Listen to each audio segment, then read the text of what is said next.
புனித அவிலா தெரசா, ஆத்மாவின் உள்மாளிகையைக் கண்ட ஞானி. ஸ்பெயின் மண் தந்த சுழற்கி. 1515 ஆண்டு மார்ச் மாதம் 28ஆம் தேதி ஸ்பெயின் நாட்டின் அவிலா நகரில் ஒரு உயர்குடி குடும்பத்தில் தெரசா பிறந்தார். அவர் பிறந்த அந்த தருணம் ஐரோப்பாவின் ஆன்மீக வரலாற்றில் ஒரு புதிய வசந்தம் தொடங்கப் போவதை உணர்த்தியது. சிறுமியாக இருக்கும்போதே அவரிடம் ஒரு தனித்துவமான தேடல் இருந்தது. கள்ளமற்ற பக்தியும் இறைவனின் மீது கொண்ட அளப்பரிய காதலும் அவரது பிறப்பின் நோக்கமாக அமைந்தன. உலகியல் வசதிகள் நிறைந்த சூழலில் வளர்ந்தாலும் அவரது உள்ளம் ஏதோ ஒரு உன்னதமான இலக்கை நோக்கித் துடித்தது. அந்த புனிதமான பிறப்பு பிற்காலத்தில் திருச்சபையின் சீர்திருத்தத்திற்கும் ஆழமான தியான முறைக்கும் ஒரு வித்தாக அமைந்தது. இருண்ட காலத்தில் ஒரு ஒளிவிளக்காக தெரசா அவதரித்தார். வீரமும் பக்தியும் கொண்ட சிறுமி தெரசா தனது 7 வயதிலேயே வீர மரணம் அடைய விரும்பும் அளவிற்கு தீவிரமான இறைப்பற்று கொண்டிருந்தார். தனது சகோதரனுடன் சேர்ந்து மறைசாட்சியாக மரிக்க விரும்பி வீட்டை விட்டு வெளியேற முயன்ற அந்த சம்பவம் அவரது குழந்தை மனதின் ஆன்மீக துணிச்சலை காட்டியது. புனிதர்களின் கதைகளை படிப்பதில் அவர் மிகுந்த ஆர்வம் காட்டினார். அவரது குடும்பம் மேன்மையானதாக இருந்தாலும் சிறுவயதிலேயே தாயை இழந்த துயரம் அவரை அன்னை மரியாளின் வடியில் தஞ்சம் புகச் செய்தது. விளையாட வேண்டிய பருவத்திலேயே நித்திய வாழ்வைப் பற்றிய சிந்தனைகள் அவரிடம் குடிகொண்டிருந்தன. அந்த தொடக்க கால பக்தி உணர்வே அவரை ஒரு சாதாரண பெண்ணிலிருந்து ஒரு மகா ஞானியாக மாற்றும் அடித்தளமாக அமைந்தது. வாழ்க்கையை மாற்றிய ஒரு திருவுருவம் இளமையில் உலகியல் ஆசைகளில் சற்று கவனம் செலுத்தினாலும் ஒருநாள் காயமடைந்த கிறிஸ்துவின் திருவுருவத்தை பார்த்து அந்த தருணம் அவரது வாழ்க்கையை தலைகீழாக மாற்றியது. இறைவனின் அளவற்ற அன்பையும் சிலுவையில் அவர் சிந்திய இரத்தத்தையும் கண்டபோது தெரசாவின் இதயம் சுக்குநூறாக உடைந்தது. இவ்வளவு அன்பு கொண்ட இறைவனுக்கு நான் எதைத் தரப்போகிறேன் என்ற கேள்வி அவரை உலுக்கியது. அந்த ஒரு நொடி அவரது உலகியல் எண்ணங்களுக்கு முற்றுப்புள்ளி வைத்து அவரை முழுமையான துறவறத்திற்கு இட்டுச் சென்றது. அன்று முதல் அவர் சாதாரண தெரசாவாக இல்லை, கிறிஸ்துவின் மணமகளாக தன்னை முழுமையாக ஒப்படைத்துக் கொண்டார். அந்த திருப்புமுனை ஒரு மகா ஆன்மீக பயணத்தின் தொடக்கப் புள்ளியானது. ஆத்மாவின் ஆழமான தேடல் மடாலயத்திற்குள் நுழைந்த பிறகு தெரசா தனது அகப்பயணத்தை தீவிரப்படுத்தினார். கடவுளுடன் பேசுவது என்பது வெறும் வார்த்தைகளால் ஆனது அல்ல, அது ஒரு மௌனமான உரையாடல் என்பதை உணர்ந்தார். மனதிற்குள்ளேயே ஒரு மாளிகை இருக்கிறது, அதன் நடுவில் கடவுள் வசிக்கிறார் என்ற உண்மையை அவர் தேடத் தொடங்கினார். ஆரம்பத்தில் பல தடைகள் வந்தாலும் அவர் பின்வாங்கவில்லை. தனது பலவீனங்களையும் சந்தேகங்களையும் இறைவனிடம் சமர்ப்பித்தார். வெளி உலகை துறந்து தன் உள்ளத்தின் ஆழத்திற்குள் பயணம் செய்வது ஒரு பெரும் போராட்டமாக இருந்தது. அந்த தேடல் அவரை உலகியல் மனிதர்களிடமிருந்து பிரித்து இறைவனின் ஏகாந்தத்திற்குள் அழைத்துச் சென்றது. ஒரு சீடராக தனது பயணத்தை அவர் மிக உறுதியுடன் தொடங்கினார்.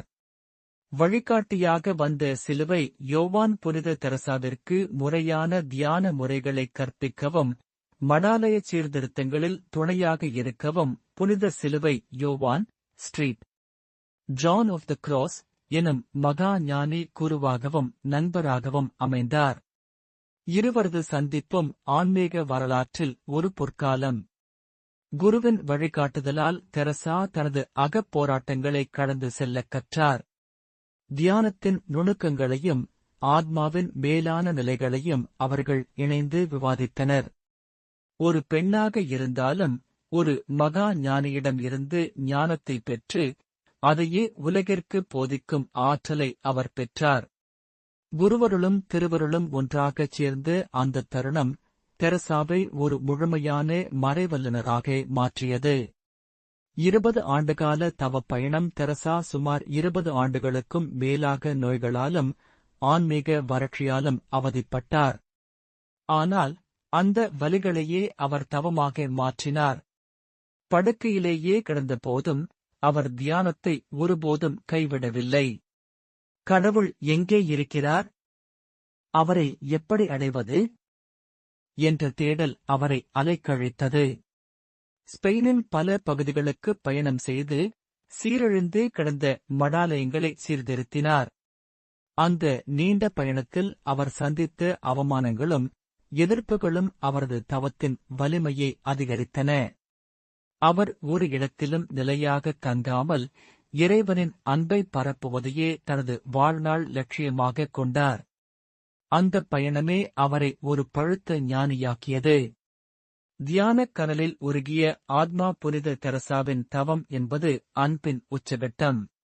அவர் மனதின் தியானம், மென்டல் பிரேயர் எனும் முறையை தீவிரமாக கடைபிடித்தார். மணிக்கணக்காக ஏகாந்தத்தில் அமர்ந்து இறைவனின் பிரசன்னத்தில் தன்னை மறந்தார். அவரது தவம் என்பது வெறும் சடங்கு அல்ல, அது ஒரு காதல் உறவு. ஒருமுறை ஒரு தேவதூதன் வந்து தீப்பொறி கொண்ட அம்பால் தனது இதயத்தை துளைத்ததாக அவர் விவரித்த பரவச நிலை, எக்ஸ்டாசி, அவரது தவத்தின் ஆழத்திற்குச் சான்று. அந்த தெய்வீக கனலில் அவரது அத்தனை உலகியல் ஆசைகளும் இருந்து சாம்பலாயின. அவர் ஒரு சாதாரண துறவியாக தவம் செய்யத் தொடங்கி இறைவனோடு ஒன்றிணைந்து ஒரு மகா சக்தியாக அதிலிருந்து வெளிப்பட்டார். ஆத்மாவின் இருண்ட இரவுகள் அவரது ஆன்மீக பாதையில் பல சோதனைகள் இருந்தன. இறைவனின் பிரசன்னம் தெரியாமல் போன இருண்ட இரவுகள், நோயின் கொடுமை மற்றும் திருச்சபைக்குள்ளேயே எழுந்த கடுமையான எதிர்ப்புகள் அவரை வாட்டின. இறைவா, ஏன் என்னை விட்டுவிட்டீர் என்று அவர் கதறிய தருணங்கள் உண்டு. சிலர் அவரை பேய் பிடித்தவர் என்று கூட ஏசினர். ஆனால் அந்த இருண்ட காலமே அவரது விசுவாசத்தை உறுதிப்படுத்தியது. சந்தேகங்களும் வலிகளும் அவரை இன்னும் தூய்மைப்படுத்தின. ஒரு ஞானி எப்படி இக்கட்டான நேரத்திலும் இறைவனை துதியால் பற்றிக் கொள்ள வேண்டும் என்பதற்கு அவர் ஒரு நிதர்சனமான உதாரணமாக திகழ்ந்தார். அந்தச் சோதனைகளே அவருக்கு பேரானந்தத்தின் வாசலைத் திறந்து வைத்தன. பரவசமும் மெய்யறிவும் தவத்தின் பயனாக தெரசா ஆன்மீக திருமணம் எனும் நிலையை அடைந்தார். இறைவனும் தானும் வேறு வேறல்ல என்பதை தனது ஆன்மாவின் ஆழத்தில் உணர்ந்தார். அவருக்கு கிடைத்த தரிசனங்கள் வெறும் கற்பனையல்ல, அவை உண்மையான மெய்யறிவு. கடவுள் மட்டுமே போதும், சோலோ தியோஸ் பஸ்தா என்ற மகா உண்மையை அவர் கண்டடைந்தார். அவரது இதயம் தெய்வீக அன்பால் நிரம்பி வழிந்தது. அந்த நிலையை அடைந்த பிறகு அவருக்கு மரணத்தின் மீது பயம் இல்லை, வாழ்க்கையின் மீது பற்று இல்லை. முழுமையான அமைதியும் பரவசமும் அவரது அடையாளமாக மாறின. அந்த ஞானத்தின் ஒளியில் அவர் ஒரு காலத்தால் அழியாத ஆன்மீக துருவ நட்சத்திரமாக மிளிர்ந்தார். மடாலயங்களின் தாய் ஞானம் அடைந்த பிறகு தெரசா சும்மா இருக்கவில்லை. காலணி அணியாத கர்மேல் சபை, டிஸ்கால்ஸ்ட் கார்மெலைட்ஸ் எனும் அமைப்பை நிறுவி ஸ்பெயின் முழுவதும் 17 மடாலயங்களை உருவாக்கினார். அவர் ஒரு மகா குருவாகவும் நிர்வாகியாகவும் திகழ்ந்தார். துறவிகள் எப்படி எளிய முறையிலும் ஆழமான தியானத்திலும் வாழ வேண்டும் என்று கற்பித்தார். அதிகாரத்தையும் ஆடம்பரத்தையும் எதிர்த்துப் போராடினார். ஒரு பெண்ணாக இருந்து கொண்டு அக்காலத்து சமூக தடைகளை உடைத்து ஒரு ஆன்மீக புரட்சியை ஏற்படுத்தினார். அவர் ஒரு தேடுபவராக தொடங்கி ஆயிரக்கணக்கான ஆன்மாக்களுக்கு நல்வழி காட்டும் ஒரு மாபெரும் தாயாக உயர்ந்தார். அவரது சேவை இன்றும் உலகெங்கும் தொடர்கிறது.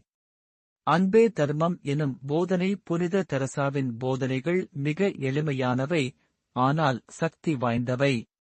இறைவனை அடைவதற்கு படிப்பு தேவையில்லை, அன்பு மட்டுமே போதும் என்றார். கடவுள் உங்கள் சமையலறையிலும் பாத்திரங்களுக்கு இடையிலும் இருக்கிறார் என்று கூறி அன்றாட வேலைகளையும் தியானமாக மாற்றச் சொன்னார். மற்றவர்களுக்குச் செய்யும் சேவையே இறைவனுக்குச் செய்யும் உண்மையான பூஜை என்றார். தற்பெருமையை விடுத்து தாழ்மையை கடைபிடிக்க வலியுறுத்தினார். அமைதியாயிரு, அவரே கடவுள் என்பதை உணர் என்ற விவிலிய வரிகளுக்கு தனது வாழ்வியல் மூலம் விளக்கம் அளித்தார். அவரது தத்துவங்கள் இன்றும் குழப்பத்தில் இருக்கும் மனிதர்களுக்கு ஒரு தெளிவான வழிகாட்டியாக திகழ்கின்றன. அழியாத ஞான நூல்கள். தெரசா இயற்றிய நூல்கள் உலக இலக்கியத்தின் பொக்கிஷங்கள். ஆத்மாவின் உள்மாளிகை, தி இன்டீரியர் கேசல், பூரண வழி, தி வே ஆஃப் பர்ஃபெக்ஷன் மற்றும் அவரது சுயசரிதை ஆகியவை ஆன்மீக தேடுபவர்களுக்கு இன்றும் பாடப்புத்தகங்களாக உள்ளன. ஆத்மாவின் 7 நிலைகளை அவர் விளக்கிய விதம் நவீன உளவியலாளர்களையே வியக்க வைக்கிறது. அவர் ஒரு கவிஞராகவும் திகழ்ந்தார். அவரது கவிதைகள் இறைவனுக்கும் ஆன்மாவுக்கும் இடையிலான காதலை அழகாக சித்தரிக்கின்றன. ஒரு சாதாரண பெண்ணாக இருந்தாலும் திருச்சபையின் முதல் மறைவல்லுனர், டாக்டர் ஆஃப் த சர்ச் எனும் பட்டத்தை பெற்றார். அவரது எழுத்துக்கள் காலத்தால் அழியாத ஞான வரைபடங்கள் ஆகும். அவிலா, புனிதத்தின் உறைவிடம். ஸ்பெயினின் அவிலா நகர் இன்றும் தெரசாவின் புகழை பறைசாற்றுகிறது. அந்த நகரின் சுவர்களும் அவர் கட்டிய மடாலயங்களும் இன்றும் அவரது ஆன்மீக அதிர்வுகளால் நிரம்பி வழிகின்றன. அங்கு நிலவும் அமைதி இன்றும் தெரசாவின் பிரசன்னத்தை உணரச் செய்கிறது. உலகெங்கிலும் இருந்து ஆயிரக்கணக்கான மக்கள் அவிலாவிற்குச் சென்று ஆத்மாவின் அமைதியை தேடுகின்றனர். அந்த புண்ணிய பூமி ஒரு சாதாரண துறவியை திருச்சபையின் தலைவியாக மாற்றியதற்கு சாட்சியாக நிற்கிறது.